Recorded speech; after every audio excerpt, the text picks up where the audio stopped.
Welcome, everybody, to the Fighting and Finance Podcast. I'm your host, Parsa Vahid.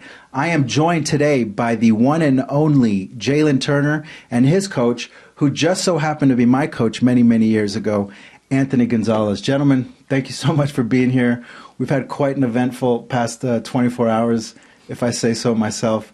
I really appreciate you guys coming out and coming on the podcast. I know that off air, we've talked quite a bit about your career, and I've asked you probably a million questions that probably should have been on the podcast already. But I just want to start with what's fascinating to me in your next fight. You mentioned a name. I'll let you kind of dissect that name. But we all want to see, like, the lightweight division is it's my favorite division because of the killers that are all the top 15. And you've had a run, 5-fight winning streak. Insane performances. I think you should have got some performance of the nights that you didn't, but you got them on the last couple, I think, right? The last one. Last one. Better than nothing, right? This tries a charm. There you go. If it were up to you in a perfect world, who would you fight next? And where and when would you fight that person? There's no such thing as a perfect world, so I can't answer that question properly. Right. But I don't know. We'll see. We'll see who I fight next. Yes. Okay, well, I will dive into it. We had a name, and I'll respect the fact that we talked about it off air. I'd love to see it. I think the fans would love to see it. But nevertheless, no matter who the fuck you fight, it's going to be a badass fight. But in terms, I know you're coming off a little bit of an injury. When would you like to get back into a training camp, ideally in a perfect world, and have that fight? And then I think it's important to ask where, because, having conversations with fighters, the last one I had on, he was in Ireland and he's fought here and there, and he's like, I don't want to fucking travel anymore. But you are, from what you said yesterday in the car to me, were like the exact opposite. Like, I wouldn't mind going to that country. Yeah. And so where would you fight? Who would you fight? Well, maybe not who, but where and when? Ideally, I wanted to fight like around March. Give me a little bit more time to like jump into a training camp, like another month to like get the holidays out of the way. But I feel like February, I can make February. My arm's healing up really well. I just want to go spar, see how it feels, like see how it holds up, and then that'll be like my last determining factor. And if not, I'm gonna try to fight February in Australia. Badass. Well, you just gave it away then. I mean, not really. Yeah. I'm going to try. We'll see. Yeah, you'll see. I think everyone would love to see that fight.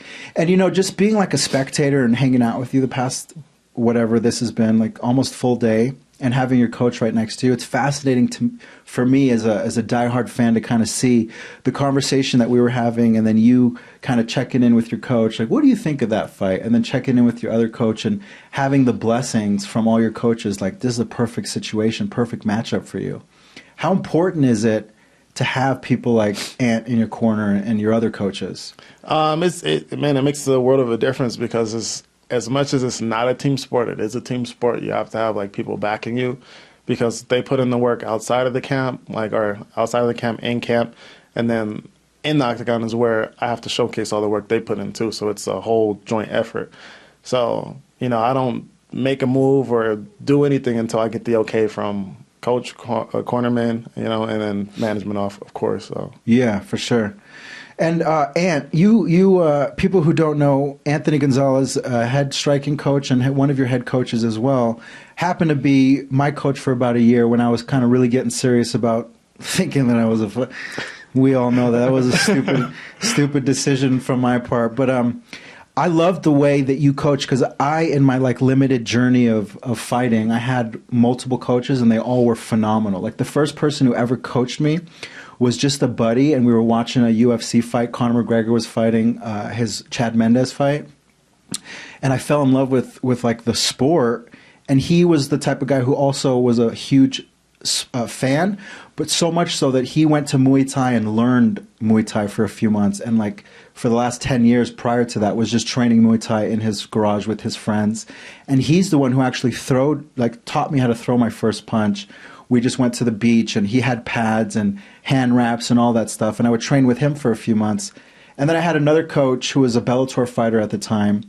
And then I moved to Orange County, and we had a mutual friend who put us in touch, and he said you were, I think, right around the Tony Ferguson days when you were coaching him.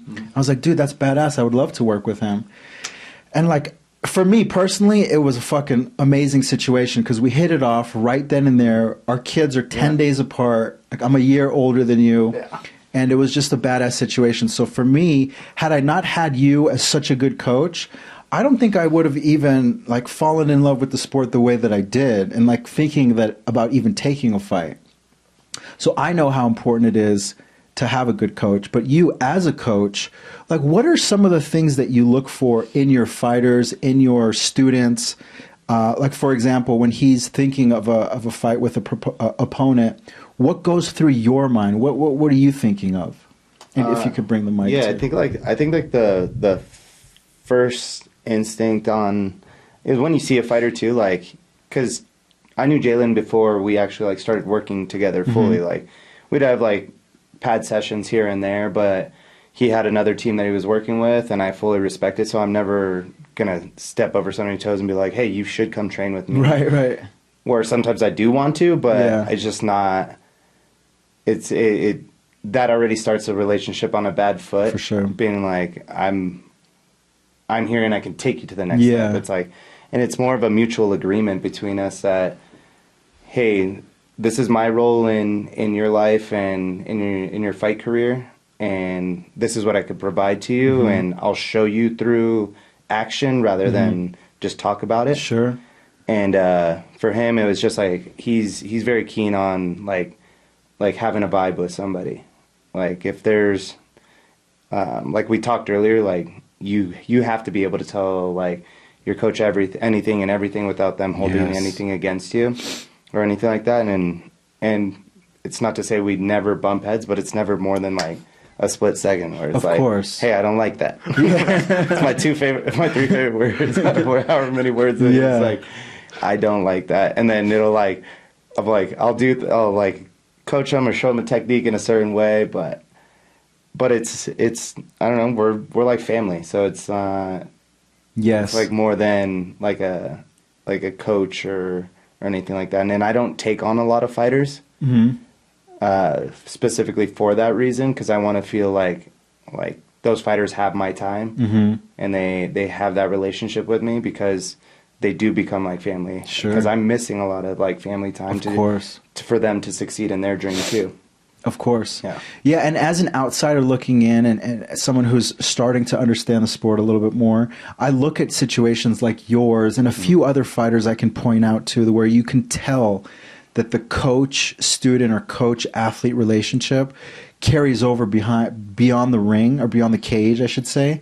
But it manifests itself within the cage. And you could just tell, like, two people who really come to mind are Demetrius Johnson and his coach. I don't know the guy's name, but I've seen him corner, and I know that they just have a bond that you can't really find elsewhere. And he, like you, he doesn't take on other students. He just has one or two pupils that he gives everything to, and they have that bond with.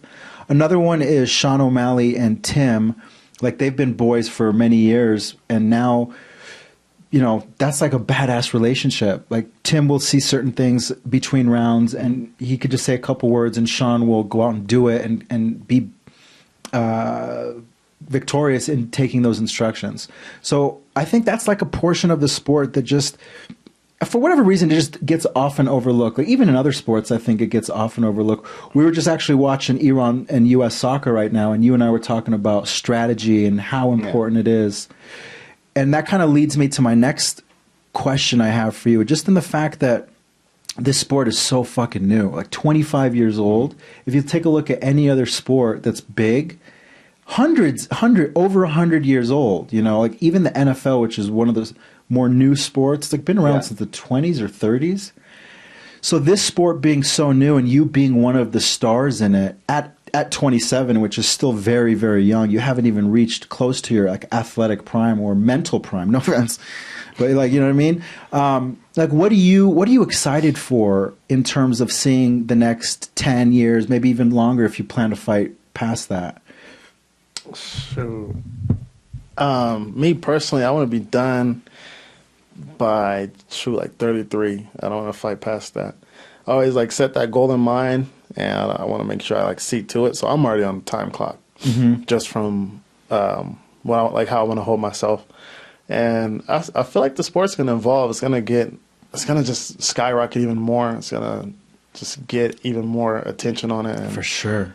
And it's gonna start to become one of those sports where you're gonna have the people that are gonna excel in it are gonna be the rich, really rich, because they're gonna be able to pay for the practices, Sure. the best gyms for the kids. You know, they're gonna back their kids up to become something in this game, or you know, the really poverty-stricken kids that really want to make it out. You know, Yeah. so that's always going to be just those two. I don't think it's going to be too much of a medium, but I feel like the gap is going to grow as the sport grows even more. So yeah, you'll start to see the best in the next few years. It's already developed so much. You know, like you have to have a completely well-rounded game, For sure. or you get exposed right away. You know? For sure. Yeah, I go to sparring, as you guys know, and I see, and I won't mention names out of respect for others within that gym, but there's some young kids, 21, 22, not even pros yet, just high-level amateur fighters. We went to an amateur fight, my wife and I, and I'm like, holy fuck, you're so good. Obviously, you're green, but like for a 21-year-old to have that type of movement, like a wrestling background, beautiful jiu-jitsu, transitions, like epic. Extrapolate that 10 years from now, like I'm so excited to see what the sport looks like. Yeah. One thing that really jumped out to me is 33. Is that because of that's fucking young? Like that, you're still in your prime in my eyes. Like, I don't want to tell you what to do with your career, but why 33? What's so significant about that Scottie Pippen number? I used to want to be done by like 30, but then I realized I got in too soon to make the run that I wanted, so I pushed it back to 33.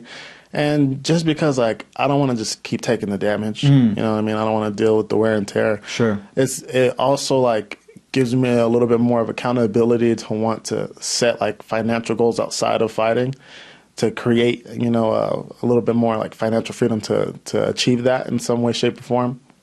So I don't have to rely on a fight purse to feed my family, you know. And also, I'm a dad, you know, I got kids.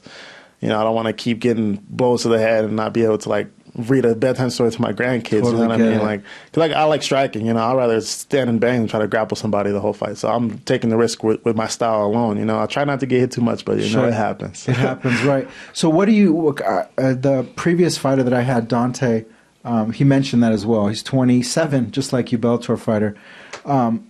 Elevation fights Tuesdays and Fridays. Those are their sparring days. So I went to Tuesday, and he was just on the sideline. I was like, are you injured or what's going on? He's like, no, I don't spar Tuesdays to save the damage. And he was one of the only fighters in the gym that kind of had that thought process or mentality to kind of save himself for damage. What do you do to kind of ensure, maybe the coach can kind of chime in, to ensure that you're not taking unnecessary damage, but you're still getting the looks that you need to perform? I literally just listen to my body. I went through, I put in all my time and effort and sparring multiple times, sparring hard, you know, getting concussed and getting rocked and then still sparring through it. And I've dealt with all that. So I know I'm tough. Like, I don't have anything to prove in the gym anymore. And now it's about adapting, getting smarter. Like, I still spar often, don't get me wrong, but it's a lot more technical. It's like nothing really over 60%, unless I am in camp and I want to feel like I need to get that little oomph out of me. But for the most part, yeah, it's about just listen to your body. Like, this last camp when I was in camp for Brad, I got rocked. I got rocked hard, and I was like, oh, shoot. And then just finished my round, finished the rest of the sparring, and I didn't spar for like 2.5 weeks after that, 3 weeks after that. I was like, I was done. I was good. You know, just because, like you said, you got to save it for the fight. But also, you have to know, like, you still got it. So you got to, like, find it's a fine balance with everything. Right? It's all about knowing yourself. And, like, I've been doing it for 10 years now, so almost 11. So I'm like, I know myself. Right. I know what I need. I know what I don't need. And also, my coach knows, like, if I'm having a weak day and I need a push, I'll push. If I tell him, like, hey, like, I'm really not feeling it, then I'll sit out. We talked about me being calm in the fights. Yeah. So the calmest I feel like I ever was when I fought Malarkey. And that camp was the most rest days I ever took in a camp. I probably took maybe like 3 rest days a week. Like, when you say rest days, are you just chilling or are you doing some sort of active recovery? Just chilling. Like, I would chill with my kids, or I'm probably get a run in at the most. You know, maybe a hike, but I was just resting. Let the body. Yeah, because like I was pushing so hard when I had to that I feel like I earned the time to rest. You know, like you don't learn that until later on in your career, Sure. like now, because I would push in the beginning and then keep pushing through and then keep pushing through, just keep pushing barriers. And, you know, you start to realize like your body needs to recover. And I was never one for like recovery, like in the beginning. Yeah. So I fought through injury. I fought through everything. Like anything you can think of, like I've pushed through it, you know? So I feel like now I'm starting to like learn how to mature and grow and pull everything back and, you know, be mature in my career and understand like what my body Right. needs and what it doesn't need and when to push, when not to push, you know. And a big stigma is like fighters will like make you feel like a bitch, you know. Like, you're being a bitch. You don't want to train. You want like no, like I'm just listening to my body. Like I know what I need. Like if you want to test me being a bitch, come test me. You know what I mean? But I know what I need. I know what I don't need. You know. So, and you know, I had that pressure on myself too. I gained that mentality. Like man, I need to be pushing. I need to be in the gym. I need to be doing this. But then, you know, think about it, like I'm spending time with my kids. I'm spending time with my family. Sure. You know, I'm not just doing nothing. You know what I mean? So Yeah. like you have to find that good balance within everything in life.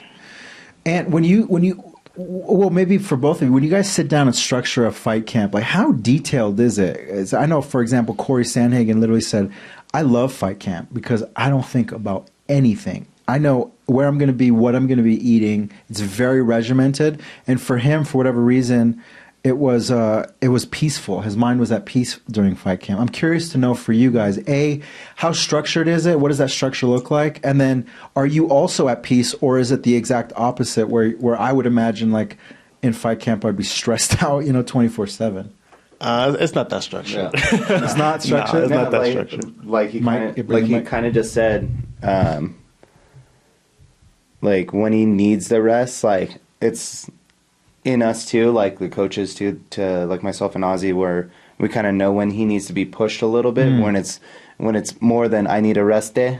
And it's like, yeah, you know, but I'm very big on, especially with him, like his fight IQ. Like I had told him before, like there's gonna be a point where like your fight IQ matches your skill set, and then you become unstoppable, and it's just right there. So it has to do with everything. Like when you're in camp, knowing when you need the rest day, like, hey, I'm gonna go, instead of doing this, I'm gonna go get PT. I'm gonna go. It's not, but it's always something Attributing to it. Sure. To give them a leg up in whatever it might be doing next. So it's not like it's not a rest day. And then if he is spending time with the family and stuff like that, that gives him peace of mind. Yeah, gets like his mind off the fight. it's not a stressor or anything like that. It's like, okay, like this is like no matter what, this is normal life. It's always going to be here. If I take myself away from it too much, I'm going to go crazy. Right. And then that's not going to benefit me during the fight. Right. So with him, structure is it's loose.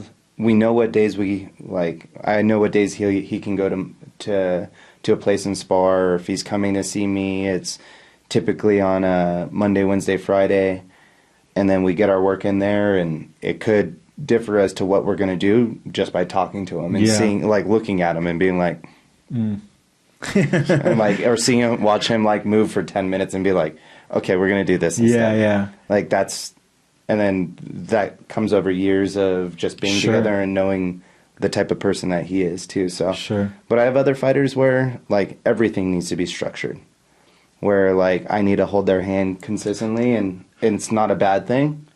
It just is like what they need. Just different. Yeah, every fighter needs different stuff, right? Yeah. Why were you laughing when he said that? Hold your hand. I used to need that. Yeah.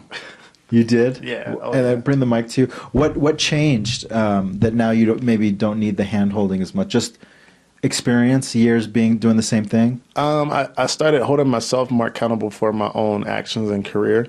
You know, like I started pushing myself as much as other people pushed me, because I started to realize that the people that push me believe in me more than I believe in myself. So it started motivating me even more to make sure I'm on everything diligently.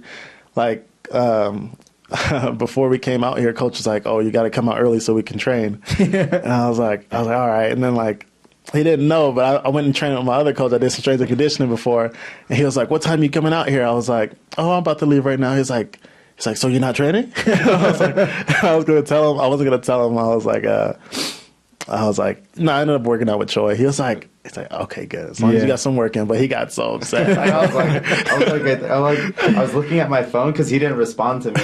Yeah. And normally he's like when I had texted him, I was like, it was getting close to like 1 o'clock or something like that. So I'm like, all right, cool. We can still get in a couple hour session, shower, then head to the airport.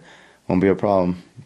I didn't hear anything back from him. I'm like, and then it like later on it comes back or he texts me back. I'm like, I was getting like a little pissed. I'm like, this guy didn't show up. Yeah. And he didn't text me. So then when he said he went to his strength conditioning with Choi, I was like, all right, good. Yeah, you got something somewhere. Because I understand too, because he has to drive a long way no matter what. So it's like driving that way to go train or anything like that, and who knows? And he's bad at packing. I told you to dress warm, and you had a big ass. I mean, you dressed pretty warm. I dress warm. I don't like the snow. I don't like the cold. I like the snow. It's nice to look at, but I can't. Not too much. Yeah, most black people just don't do well in cold. Cold and water, you guys are not. We're tropical species, man. I'm just saying, can't do it. Yeah, I feel you. So I'm curious because you fight at lightweight, and I mean, I just stood next to you. You're a big motherfucker, right? Well, and I asked you, like, I ordered some food. We were grubbing, and like you were grubbing on the. We had, let's just say this: the past 2 meals that we've had together were not the healthiest meals, right? And I asked you, like, do you have to worry about your weight because you're so big to make lightweight? And you said no. You're 27. That's definitely going to change when you're 37, like me, but maybe even sooner. So how is your outside of fight camp diet? I kind of already got a glimpse of that, but what is your structure to bring the weight down in that final push in a weight cut? Because I'm fascinated by weight cuts as well. I've never done one, but I've seen them. I've heard the stories, the horror stories, and I'm just fascinated. If you can spend a little bit of time on that. Let's put you through a test weight cut. Okay. No, I'm not doing it. Fuck no. But you know why? That camera went up? You know why? It's because I did like my own. I sweat a lot. You know I sweat a lot, right? So I did like a before workout weight and then after workout. And it was like 2 pounds. And I thought it would be like 8. So I'm thinking, that was fucking 2 pounds. I'm already exhausted. You want me to lose 13 more? No, I ain't getting paid. You could do it in a week. So in a week. In a week, 5 days. Yeah. 5 days. So I'm like $170. You want me to? So me making lightweight? Yep. Yeah. I still have no desire to do it. You have to incentivize me. You know what I mean? Like, so I took a fight. He was going to be my coach. First week of training camp, I got injured. Ended up pulling out. But that was at that time I was like 10 pounds lighter than I am now. I was in pretty good shape to start a fight camp. But I still had about 11 pounds, and he was like, "Dude, you'll make that easy." And I'm thinking, like, again, like you, let's just trust coach.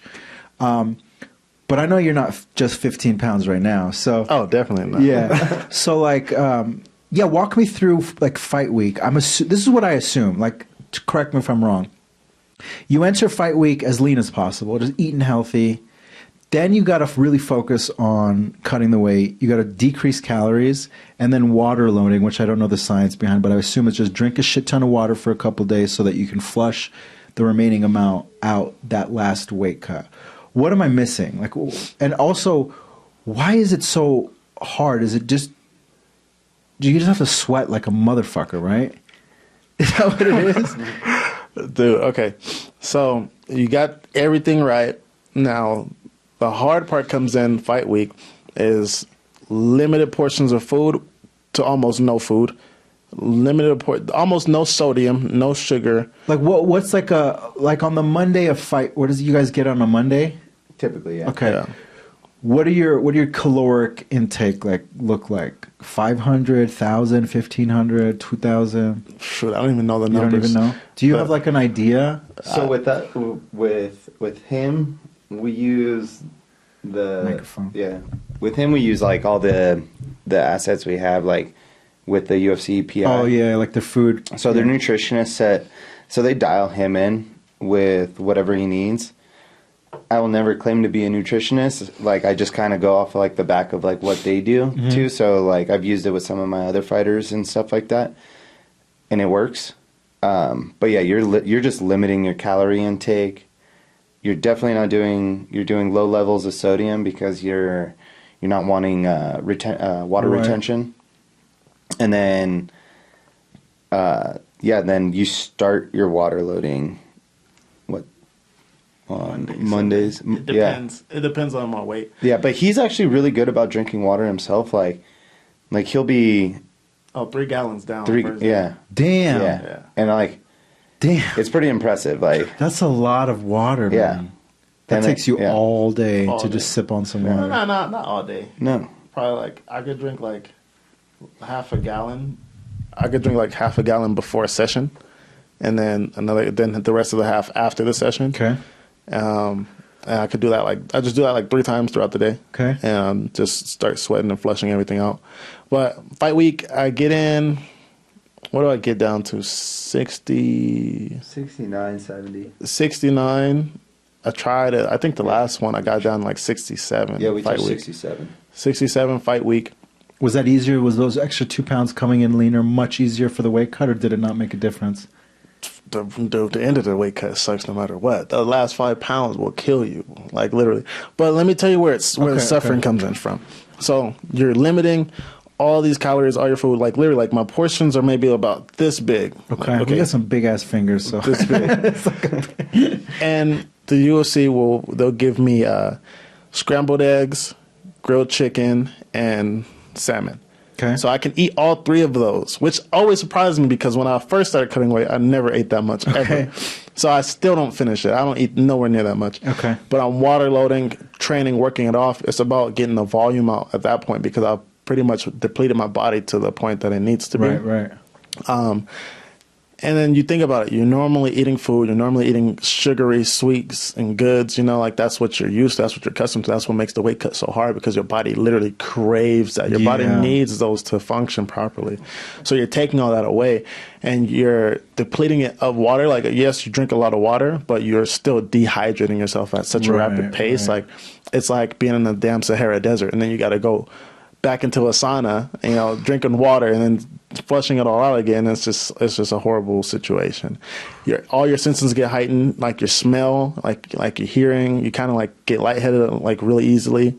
But like anything you smell, it gets like amplified. Like you can smell, like I can smell what he ate like on his breath. Like if he walks in the room, I'd be like, "Oh, you had a chicken sandwich." Like what? like literally, it's that heightened, you know, and that's from going through that factor of just depleting yourself. You know, your body's craving everything like it smells. So that's the hard part about weight cutting. In and out of the sauna. So I'll probably lose maybe like 2 pounds each session. So 2 pounds, 2.5, depending on how much I push. Put that back on, drink the water, push it back off again. You know, you pee the water out, it keeps flushing out your system. You're depleting your muscles of the water, and you keep doing it over and over until you weigh in. No food the day before weigh-ins. No water the day before weigh-ins. No water after, I think, 3 p.m. the day before weigh-ins. And then you drink like half a bottle, and that's it. The day before, so weigh-ins are Friday morning, so Thursday afternoon by 3 p.m. you're done. Done, no water. Yeah. And then when you're trying to push that water out, I'm assuming with no nutrients in your body's kind of failing at this point, but you still have to push it out. Yep. Is sauna the best way to do it? Or Sauna's the best way. Yeah. For me personally, in my experience, sauna's the best way. I tried the bath. I hate the bath. Why? It just burns your skin after a while. It just, and then like the water like stops being hot. Like I'll just fall asleep in there and just pass out, and I'm just like in a tub, just in hot water, and it's not even hot anymore, so I'm not even sweating. And I just don't like the feeling of not seeing my results. So like I can barely feel, like mentally, like I can barely see like any beads of sweat come off my head when I'm in the tub, no matter how hot it is. And versus being in the sauna where I can see the sweat pouring off, I can see I've got some ounces coming off, so it motivates me, pushes me to keep staying in there. So yeah, that's the biggest part. So Thursday at 3, when you stopped, what do you know your weight at that time roughly? I try to be within 3 to 5 pounds by then. Okay. You know? And then another question I have, the morning of, I think some fighters like to push off the rest, or some fighters like to go to sleep having completed the weight cut. Like, what are the pros and cons of either? So So from my experience, what I learned, because I used to be that guy, I used to love to be on weight before the weigh-ins, and I sleep on weight. I gotta wake up even How lighter. can you sleep well, like in that situation? Oh, I'm Tossing and dying. turning? Yeah, I'm Yeah. tossing and turning, but I sleep. If I take some melatonin, I sleep pretty good. Okay. Like I'm just It's not like the day before Disneyland feeling, or like no, first day not of at school all. feeling. Not at all. But yeah, when you wake up, you're kind of excited to go Okay. go step on the scale a little bit. Yeah. But I used to do that until I started. Somebody like broke it down to me like, you don't want your body to be depleted for that long. You know, Oh, yeah, makes it's sense. counterintuitive to your rehydration. Right. You know, to sit there and be in that dehydrative state, it's just does more damage long term. So that's why like now I wake up and cut the rest of my weight in the morning. That makes sense to me. Yeah. So it's like the closer to weigh-ins you get the weight off, the better, because the quicker you have to replenish your body. You want to be 155 for the least amount of time ever. Yeah. Walk me through the rehydration and refeeding process. So like Derek Lewis just pulled out after making weight. I'm assuming it was like a food poisoning, or his body just was reacting to like refeeding itself.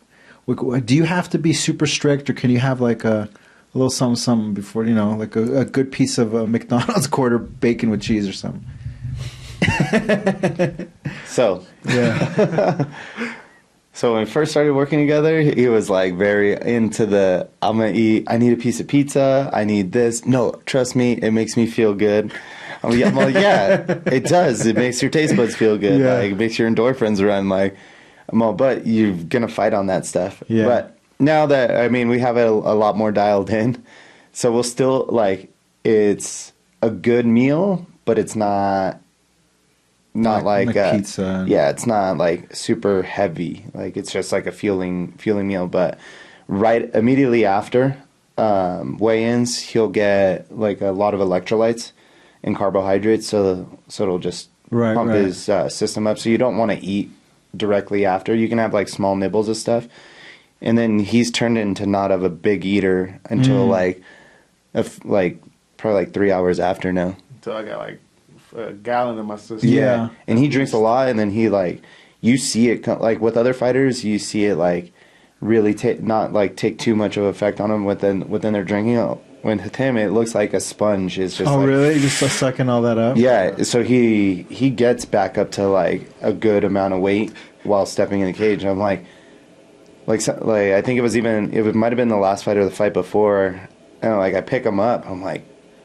the hell, like you felt the extra weight? I felt like how much he weighed. Yeah. I was like, and this is after the fight too, so he like exerted a little bit. Maybe he lost a pound, but was that the Malarkey fight? Because you didn't. That was like a round, wasn't it? 2 rounds. 2 rounds. 2 rounds. Yeah. He was tough. Yeah. Was he? Didn't look like it. Oh my god. You made it look nice and easy. Malarkey, if you ever watch this, you were the toughest fighter I ever fought.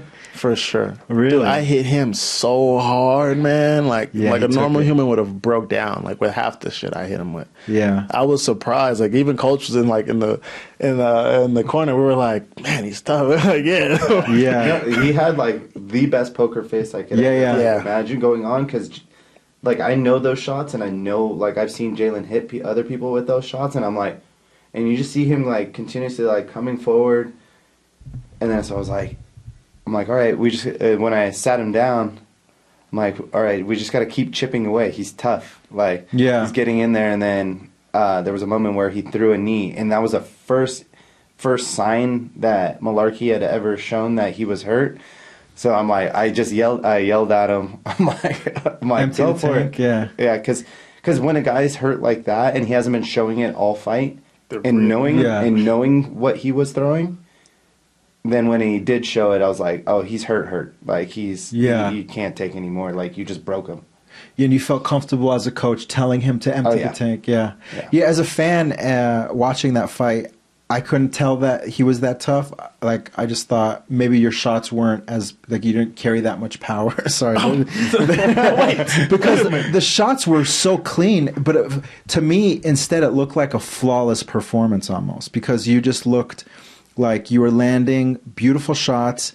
And it was, some people would just take some time to take them out. Like the perfect example would be Conor against Eddie Alvarez. Like those shots were beautiful in that first round. Eddie's just a tough motherfucker, and he survived. I think it was the same situation. Not Don't take that the wrong way. Like you don't carry power. Obviously you do. Okay, when you put it that maybe way, not my type of power. I tell him about my power. Ordering power. He's good in the drive-through. I am. Last night was a full depiction of that. Yeah. So you fight this infamous person in February, March. You get that victory. I think personally, at that point, you're one shot away from a championship fight. In my if I was a matchmaker, in your perfect world, does it seem similar, or do you think that the UFC will make you fight multiple more times in order to get a title shot? I could see that happening, but me personally, I'd want another fight. You know, so you want 3 more fights? This one, another one, and then possibly a title fight. Okay, so 2 more fights before a title shot. Okay, that would be like perfect world situation. I'm in no rush. You know what I mean? Yeah. I really want to take my time because like when I go and do it, I want to make it look as easy as when I fight everybody else I've been fighting. You know what I mean? Like, and that takes time. You know, it takes a lot of diligent effort. It takes a lot of confidence building. It takes a lot of learning because he has Islam has a style that nobody else has. So I gotta break it down, figure it out like ins and outs, and understand how to beat it and how to defend it and how to execute it. I have to learn everything about it. So, well, his fight that you may be on the same card on against Volkanovski. Will give you a good little depiction. I'm interested to see what happens in that fight. I think Islam is a motherfucker, and I don't see anybody beating him, especially someone coming up from 45. But that style is very interesting to me.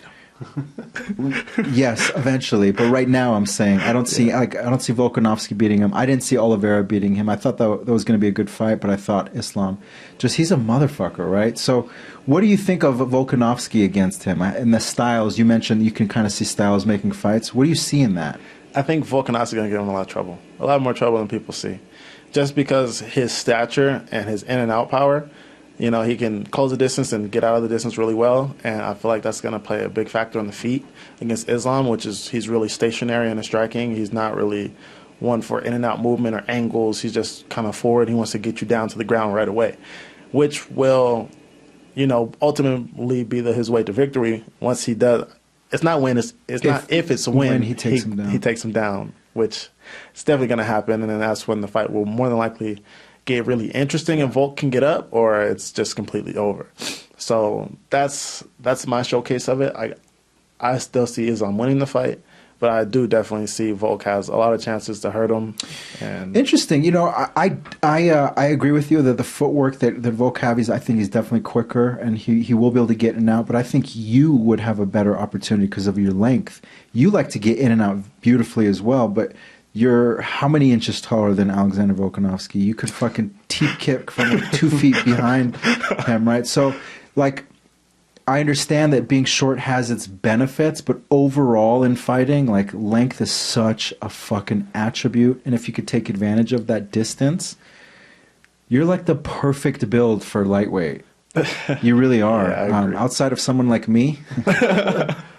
I'm just kidding, but you really are, and so I'm fascinated that you can kind of make that weight fairly easily. It sounds like you are. That last few pounds for every fighter sucks, but it's not like a Kamzat welterweight cut. You know what I mean? Yeah, I haven't thought about moving up. It's not.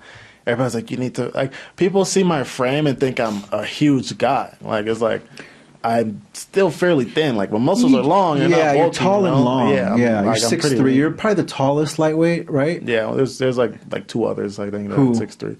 They just signed somebody from Contender Series. I don't remember his name, and then Bahamondes, whatever his name is. He's 6'3" too. Yeah, but you have the beautiful ability. It's probably because of this guy, but using that length. You know what I mean? Some people are tall and you can kind of get in on them, and it's like the length is negated now. But if you keep people on the outside and you fight at distance, as a fan, it's beautiful to watch, and as a competitor, it's such a fucking advantage. So, if you guys were game planning against Islam, what would you, or maybe you don't even want to say it, and I can totally respect that. We can edit this out, or we don't even have to talk about it. But what are some of the things that you look at, like a monster who's just trying to close the distance, shoot, take you down, and do what he always does, choke someone out? A lot of leg distance. So the distance gets even further because he wants to close the distance even quicker.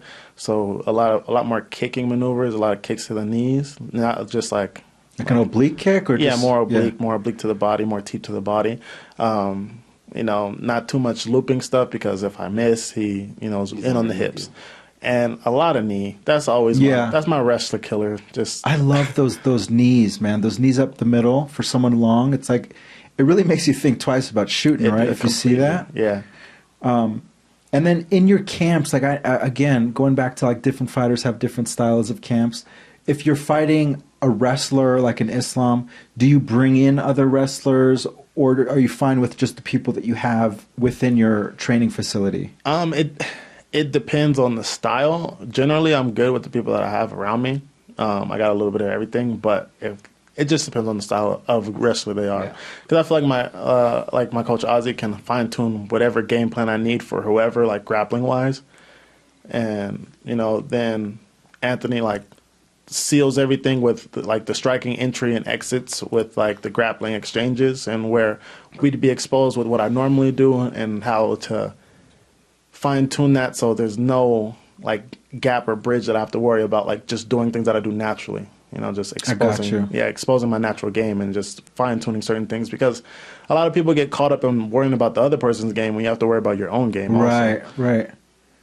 And then like the sport obviously being so mental, like you said you don't work with a mental coach or like a sports psychologist, but one thing that you did mention is like you voice your concerns, or you'll voice what's going on in your head to your coaches, and I think that is a type of therapy that kind of gets out those demons that you're having before a fight or in camp. But what else do you do to harden the mind and focus the mind? Like hanging out with your kids, going on vacations, skateboarding. What do you do? What do you like to enjoy? I'm super mental. Like I'm really mental. Like I'm like really spiritual. Like I manifest, I visualize.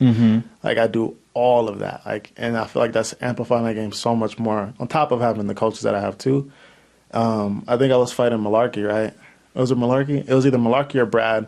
I always like to get in this realm where I can actually visualize myself in the octagon, facing my opponent, like just seeing like the first like 30 seconds of what would happen. And I couldn't get in that zone. And I was like, shit, like it was like bothering me because it was almost fight week. And I finally, like, we had a pad session, and I finally got there. Like, in the middle of the pad session, I'm hitting pads, and I was like, and I literally stopped. And I'm just, like, just daydreaming. And I'm just like, he's like, you good? And I was like, just quiet. And I was like, yes. I was like, that's awesome. Like, because I've learned, like, within this win streak and my wins in the UFC, I've, like, visualized a lot. You know, I visualized being in that exact moment, feeling the atmosphere, hearing the crowd, seeing what can go right, what can go wrong, and just feeling my hand get raised, like literally like putting myself in that moment and manifesting it as hard as I could, like with every fiber of my being to be successful. And it's been paying off. It's been working, and it feels really good. Like once I get to that zone, I'm ultimately comfortable, and I think that's another thing that attests to my comfortability. I'm putting myself mentally in that situation, so when I'm there, it feels like I've already been there. Yes. Like when I fought Malarkey, he had hit me with that overhand, and I had a little sense of deja vu. I was like, damn, I've been here. And it's weird because as soon as that shit happened and I felt that deja vu, I was so much more comfortable. Yes. Because at that point, I literally knew I was going to win. Because I put myself in that position so many times. I was like, all right, it's done. I won. That's so badass. Crazy. Yeah. I had Corey Sandhagen on, and we were talking about like mental stuff that he does. He works with a sports psychologist, but he also meditates. And I was trying to incorporate that in my lifestyle because I have so much stress from just working that job, that I was trying to think of ways to help, me and my career and getting over the stresses of, managing people's monies and dealing with all that chaos. And he said it was like a skill that he was getting better at, so he could put himself in those situations far easier. Whereas early on, like it took him so long to even get to that space. Oh. So when I asked him, like, how often do you meditate? And he said, you'd be surprised, it's not as often as it once was, just because I can get there so much easier. Yeah. So it's like a skill, just like anything else. And that's another thing about fighting. I think that other sports taught me, or fighting taught me, whereas other sports didn't teach me, is like there are levels to this game, and you really experience the levels and the mental fortitude it requires to get good at fighting. And if you can take those skills and implement them in any other part of life, you're going to be successful. Like, it's a guarantee that you'll be successful. And so that's why I gravitate so much towards like the mental side of fighting. I obviously love the skill. I love the competition of it, but I'm fascinated by people who are, you know, dealing with trials and tribulations, then going into a fight, overcoming them, or putting themselves in like a spot visually. Do you see yourself using these skills outside of fighting as well? All the time. I use it in a lot of like everyday life. Like, it's like just one of my habits, but every time I see 11-11, I always like, people say make a wish, but I kind of like use the moment to pray. You know, like I'll like try to like manifest things I want, or like just show my gratitude for something. Like, and it's just within myself. Like, I did it this morning, and coach is looking at me like, "What are you doing?" You know, and like it's just something I always do. I don't really like speak on it. I just do it. Like, people that are really close to me know that. That's badass. You know, like every time I see it that time, I just close my eyes, just tell myself I'm badass. thankful. Like, try to manifest something that I want, or, you know, something I want to improve on, or just wish thanks for the people around me, and just keep it like that. Are you a fan of the sport as well? Like I watch most of every card, and I'm just a huge fan. And I've noticed some fighters are. Some fighters don't give a fuck. Like, they don't even watch any fights. Where do you fall in line? I'm right in between. I don't give a fuck about every fight. If it's a big fight and a fighter I like, I'm watching it religiously. And if they're in my division, I'm watching it now. You know, I got to pay more attention. Right. My mom put me onto that. She was like, you got to watch competition. I'm like, all right, Mom. Like, she'll tell me about the fights. Like, she's a diehard now. Like, nice. She watches every fight. Mama Turner. Yeah, every Saturday she's on it. She's like, that's awesome. Did you watch dude. so-and-so's fight? No, Mom, I didn't miss it. Did you watch Chandler's fight? No, Mom, I missed it, Mom. You better be watching these guys. I'm like, all right, Mom. Dang. That's I'll go back on awesome. ESPN and catch it, you know. What about you? Where do you fall in line? I think because a lot of the people that I spend a lot of my time with aren't like in the industry, so they're fight fans. They're my friends, but they just enjoy fights too. So like, if they get a chance to like, oh hey, do you want to come over and watch the fights? I'm like, sure. It's just a chance for me to hang out with them. Sure. Whereas like, they're really paying attention to the fight, and I'm like, oh yeah, he did this and this, and like, but if there's like knowing where he's at, and then a couple of my other fighters are at too, that I want to see like the competition coming up or anything like that, or seeing who's just behind them and seeing how they perform. I'll like his mom. I'll message him and be like, "Did you see that fight?" And he'll be like, "No." I won't get on him. I'll get on his case, but I'll like. But he knows in the back of his, he's like, I know, like that's a guy that could be coming up next, or like anything like that. So I think it's just part of the job, just doing a little research too. And like my wife will always ask like why I have a bunch of those like little notebooks, and I'm like, yeah, it just has notes of like fighters and what they're doing and how they did and stuff like that. If they miss weight, if they can't do this, so it's like a whole bunch of things that like I keep note of. But I leave it there like, until it comes up. Then I can be like, oh yeah, let's kind of go through a few things. Like, this is what I saw that he did. Like, he may not even be that same fighter anymore. Right. He might have like competed against since then, and then you can see it. But I try to keep track a little bit. Yeah. But I do enjoy the sport. Right. Yeah. What a sport, right? It's interesting because it's hard to call it a sport. Like, I know, right? Yeah, it really is hard to call it a sport. Yeah. But there, there's definitely, I think, if you think about it, there's specific rules to kind of make it a sport. But if you eliminate like actual all rules, then it's not a sport. Like fucking punching in the dick and like eye poking. All pride rules.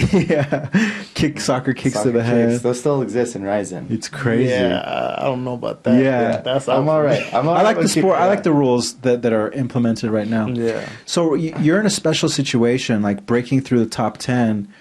You're in a. It's odd because for the most part over the next 1 to 2 years, like there's only maybe a handful or 8 or 9 fighters that you're going to fight. It's not like where you're trying to break into the top 15. You really have no idea who they're going to match you up against. So of that top 10, like let's just use the most recent lightweight fight, the Chandler Poirier fight. For what a fight that was! But like, what do you guys see that maybe? I don't want to call myself a casual. I am a really diehard, but I don't have the eye that you guys have of the sport yet.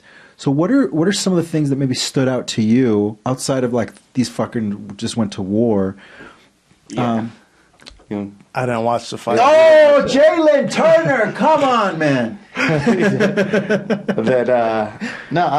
I watched it. I saw it.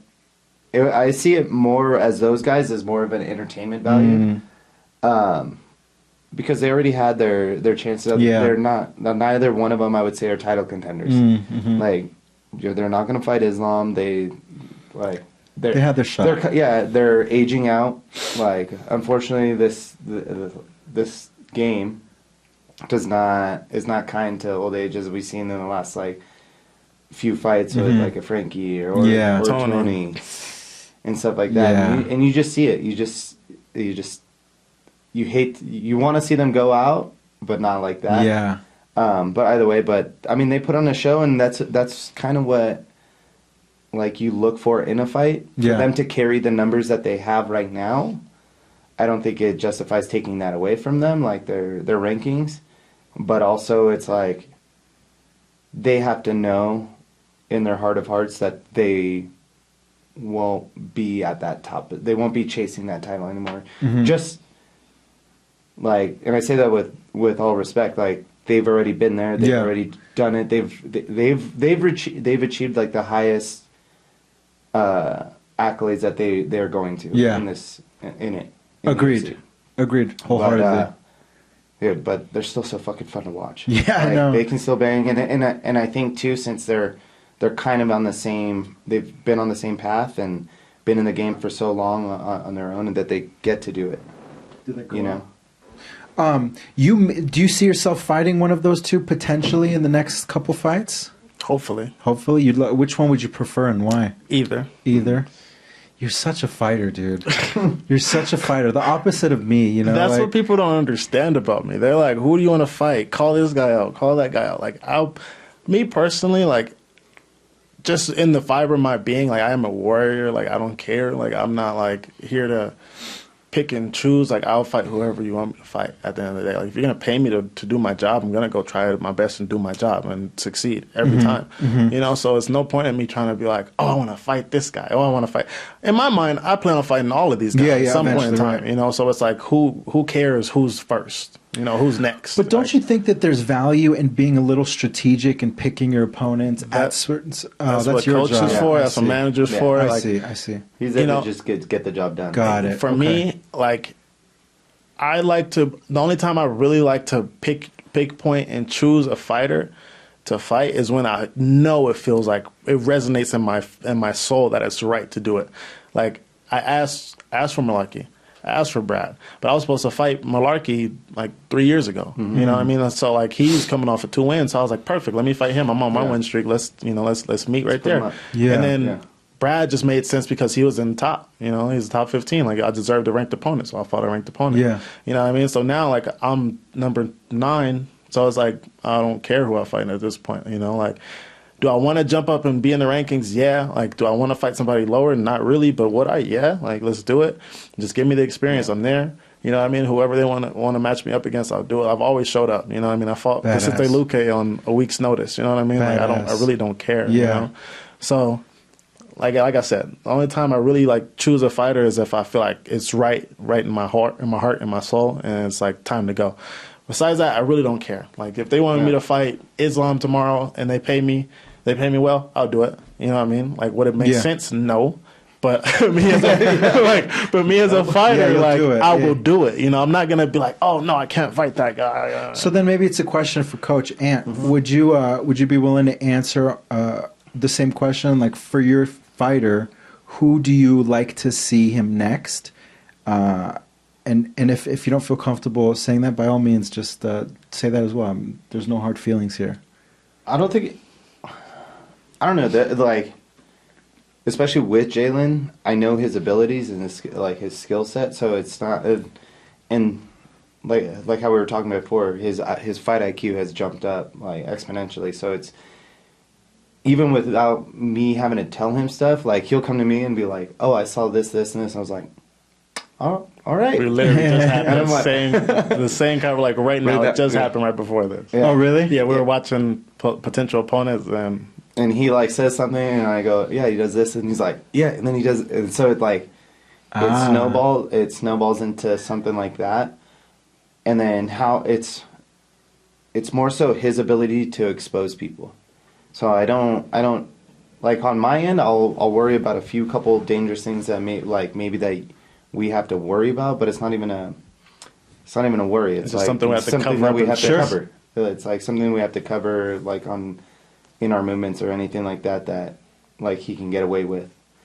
And but to pick a specific guy, like I know what the list is. Mm-hmm. Like I know where these guys are at. I know how like who they're gonna be, or not specifically, because I'll even ask him like who's fighting next, or do they have a fight come up? I know they do, but strategically and then its timing, I wouldn't say there's like a real strategy as to like, all right, we're gonna wait out and then wait to see what happens here, and then we're gonna make our move, because that doesn't do him any favors, because then he could be on the sideline waiting even longer or anything like that.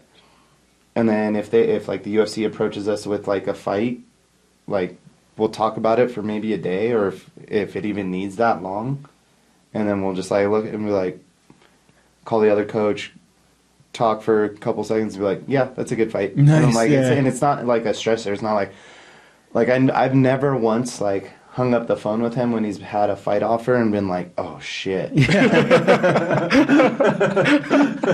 like, oh, this one gets me nervous. Like, You know what's funny is that I remember when I asked you, I was like, you know what, coach, I think I'm ready to take a fight. And you were like, the exact opposite of that answer. You're like, you sure? You sure? Yeah. He's like, I'm sure? like, I'll never stop anybody. Yeah, from no, wanting you to were do anything. supportive, but I could tell you were like, all right, I hope you know what you're signing up for. You know what I mean? But that goes to show that like there's levels to this, and I pride myself on being honest with myself. And I knew after that first week of fight camp where I pulled out after a fucking injury, like I'm just not a fighter, you know. And I have to be honest with myself. As much as I want to be, I know I don't have that it factor, so that when like the pushing comes to shove, and like you need to show that resilience and that warrior spirit that you speak of, I don't have that. And it's like it took a while for me to acknowledge that about myself, but this is the fucking fact of the matter, and I'm at peace with that. You know, I'm also 37. I got kids and like a business. So like, what was I even thinking of like trying to take a fight? But You may have it just in a different way. yeah, I agree with you. I know I have other attributes and skill sets and resilience that maybe fighters don't. But again, I'm honest about it with myself. But that is also why I look up to you guys so much, and I don't envy, but I respect a true fighter in every sense of it, and also why I feel like you guys are getting taken advantage of in so many different ways with the fighter pay and fighter benefits and all that stuff. We've had this conversation offline. We don't need to dive into it, but I am just interested to hear from you, knowing like what you get offered. We talked about the numbers that the UFC generates and how you guys aren't getting your fair share of it. Like, if it was up to you, what would you like to have happen with the fighters as a whole and just you yourself? Because I think you're a massive draw, like massive. In the next 1 to 2 fights, everyone who's a casual MMA fan will know the name Jalin Turner. So with that being said, you know, what do you want with all that comes with that? Man, there's a lot that comes with that, and it's hard to really weigh and balance everything, because I feel like at the end of the day, it's going to come inevitably, but at the same time, it's like I think about it, I'm like, man, having to walk down the street and, you know, what did you say when in my last fight before? He said it's going to be the last time you can walk down the strip in Vegas and nobody's going to notice you. Next time, somebody's going to notice you. You're always going to get noticed. So, you know, I started to, like, factor that into my mindset and, like, started to, like, anticipate that, because it's almost kind of surreal. Like, even, like, going, like where I'm, like, hometown, like, just going out to eat or going to the mall, like, you know, people don't say, hey, you want to, like, can I take a picture? Yeah. And it's like I'm such a down-to-earth guy. Like, I'm always going to say yeah. But it's, like, it's kind of like, man, like, sometimes you ask yourself, like, do you want to be that famous? Like, do you want to? And then, like, I'm like, yeah, I do. There's a lot of perks for sure. Yeah, But it's not famous for being famous. It's like you're the like, other benefit. But you're at the pinnacle of society, right? right? Of like a 1%er of 1%ers, like to compete and like and do that stuff. But Yeah, but I think to get to your point where with the notoriety and stuff like that, I think pay in general, I mean, it's all relative. Like, you can't. This sport has never had anything. There's no predecessor to it. Mm-hmm. So the pay isn't you can look at boxing, right? Boxing's been around forever, and those guys are making millions upon millions if you're a superstar, and even in the lower rankings and stuff like that. But I think it'll catch up. I mean, you see the battle even between some guys that will be like, it is what it is. Like, I'm competing for for the pay that I get, and I'm happy to be here. And you get guys who are clamoring for more and being and very vocal about it, being like, we need more pay, we need more of that. I think, in my perspective, yeah, I think it should be increased, but to what is fair? I think I don't think it's like the promotion's trying to fuck anybody over.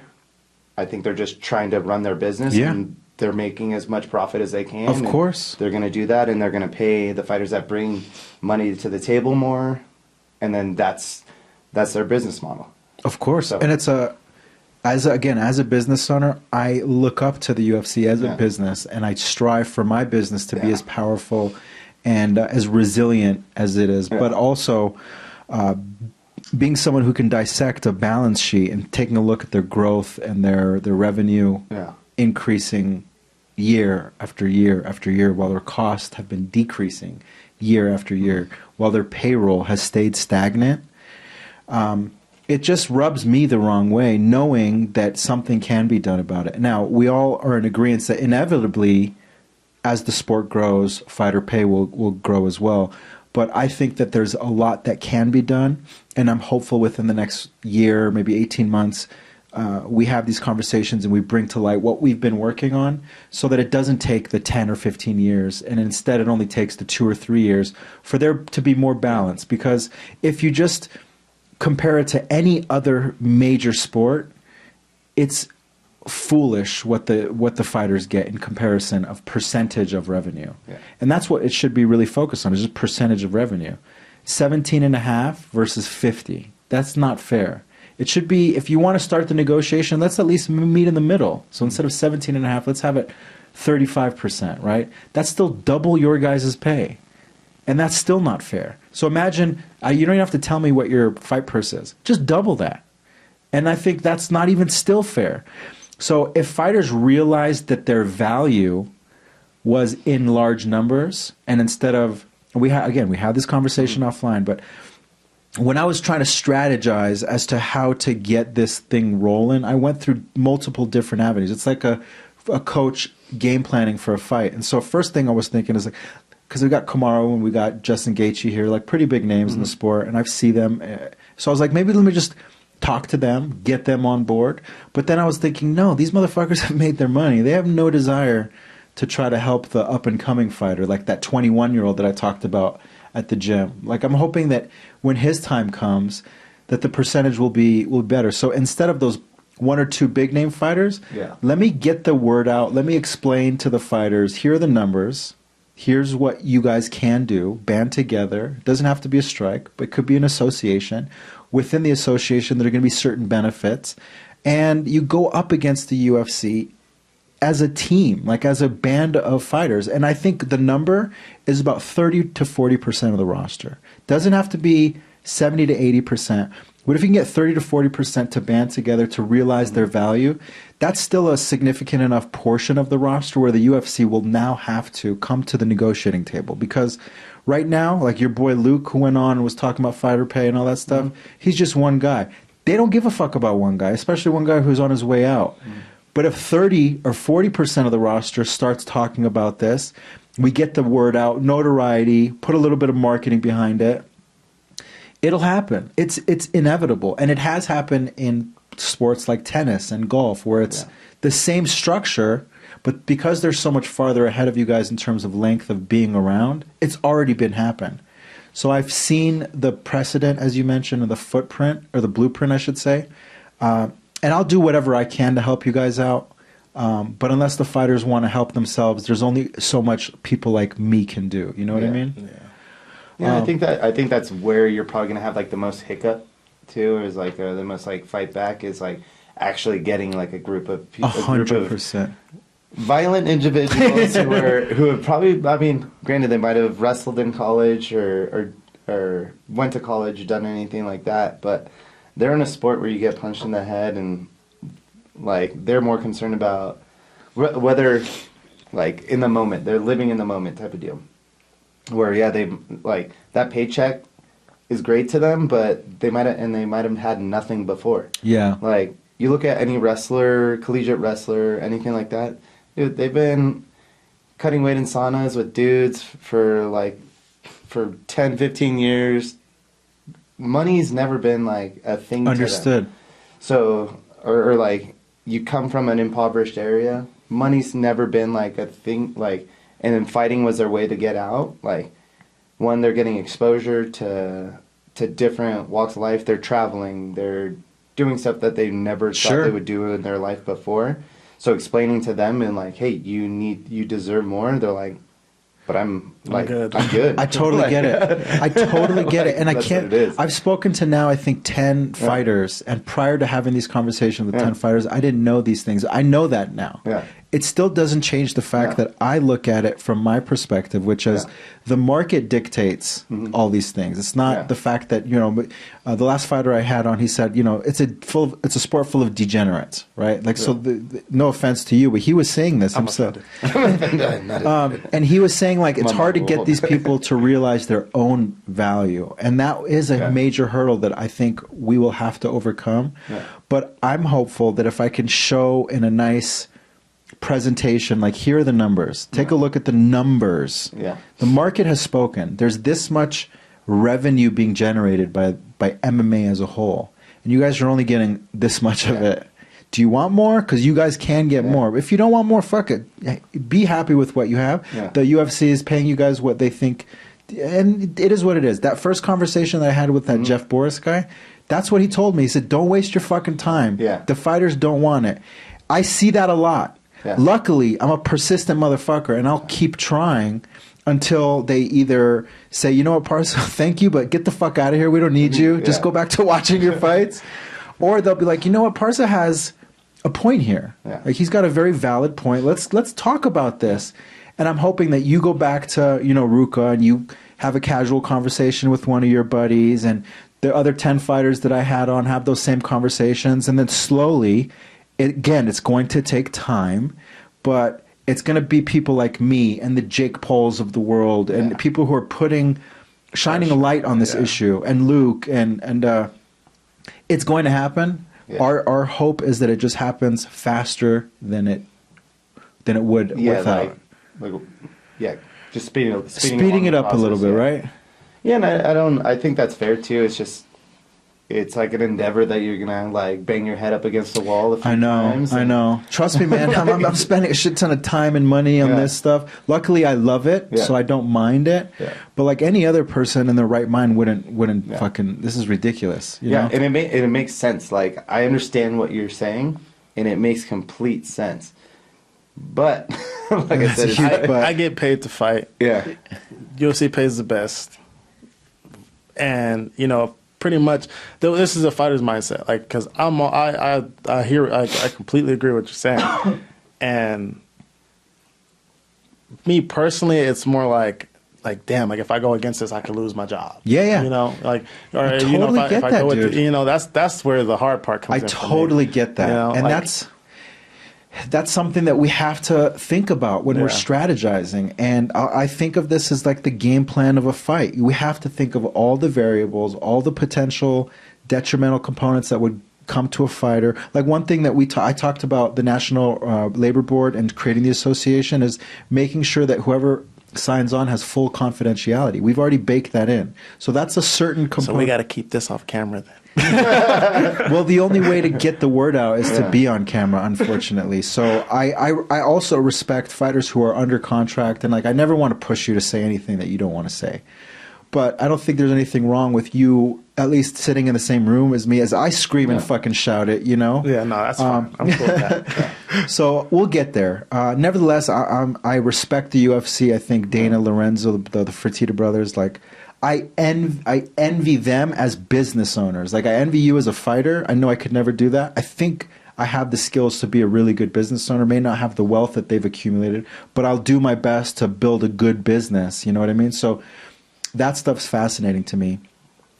Do you guys mind talking about some of the other divisions that I'm fascinated about, like the bantamweight division? I know that you guys have Cheeto.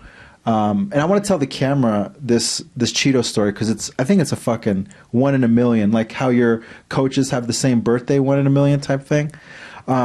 I had Corey Sandhagen on the podcast, and I begged this motherfucker to come on the podcast, and he's such a nice guy, and we have mutual friends, and he's like, listen, you've asked me enough times, I'll come on, like, as a favor of a friend of a friend. Yeah. I had the pod with him. My wife and I flew to California just to see the family. Yeah. I had a baby in one hand, she had the other baby, and we see Cheeto. Literally right out of like gate or terminal 17 or whatever, gate 17. I come off the plane, I'm like, holy fucking shit, Cheeto. What's up, man? Big fan. And I mentioned your name, was like my old coach was Ant. And he's like, oh, nice to meet you. I introduced my wife to him. And then I was like, fuck, I just had Corey. Like, that would be so badass if I can have Cheeto on. So I'm like, Cheeto, do you want to come on my podcast? And he's probably, you know, he probably doesn't even remember me, which I totally get. But he's like, yeah, man, just, you know, text me or shoot me an Instagram message, which I did, never heard back. But as a fan, let's just take out this whole side story. As a fan, what I've been seeing in the bantamweight is that Henry and Aljo are going to fight.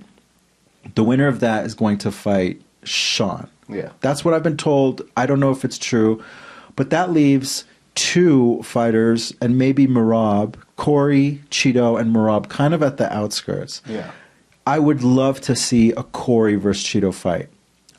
Has there been any talk?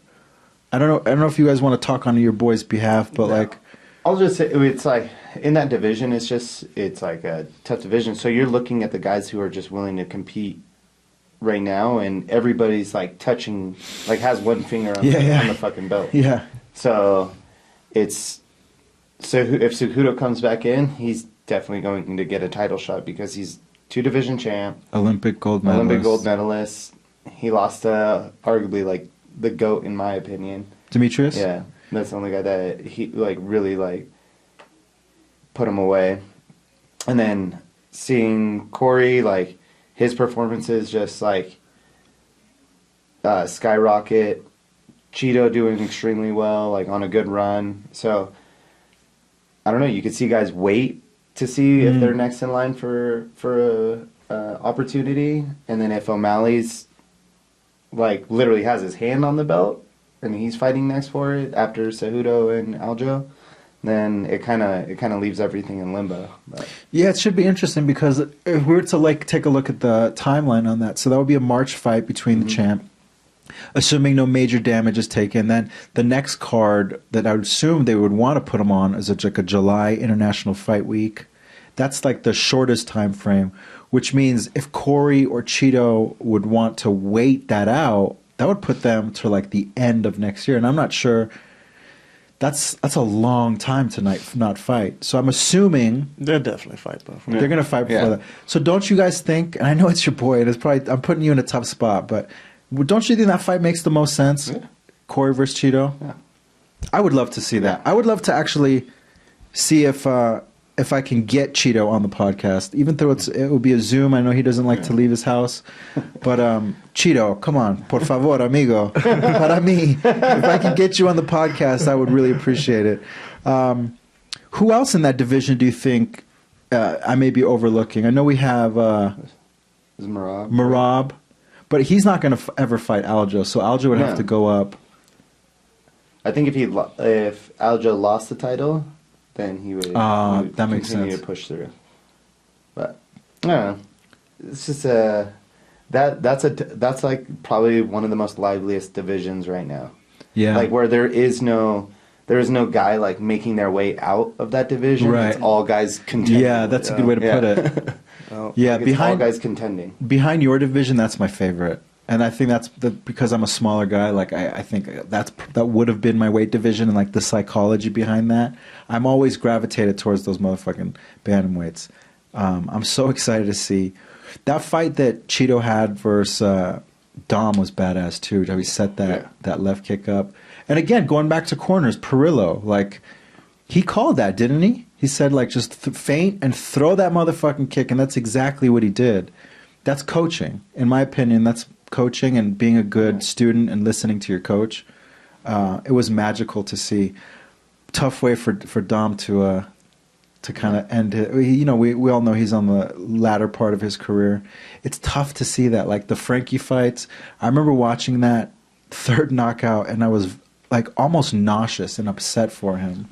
And that's why I'm trying to retire early, because it's like, for what? You know, it's like, why even put yourself through that extra damage? You know what I mean? For another payday? Like, cool. Yeah, I respect that. You know, like, make your way before you get to that point. You know what I mean? Like, for me, I got so much other shit I want to do outside of fighting. Yeah. So much shit I already do outside of fighting. You know, like, there's no reason for me to continue to fight well past my prime.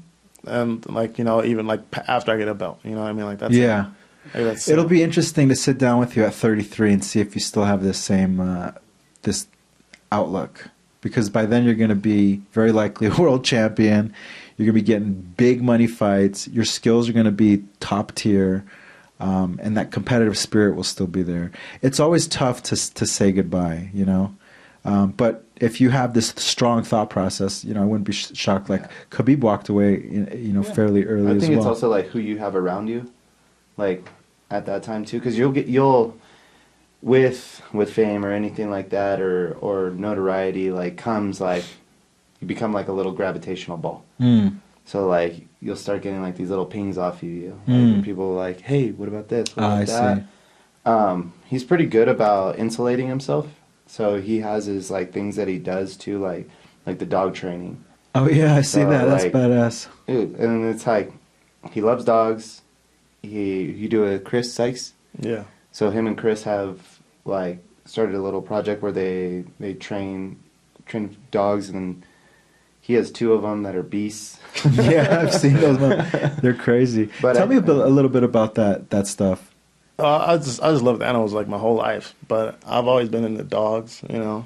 And Chris is cool. I met him at the gym, and I figured out he fought, and then I figured out he trained dogs, and I was like, oh shoot, bro, we're best friends. I was like, you're the homie. Yeah. And like I would always bug him, like, hey bro, like help me train my dog. Let's train. And he would never never give me a time of day.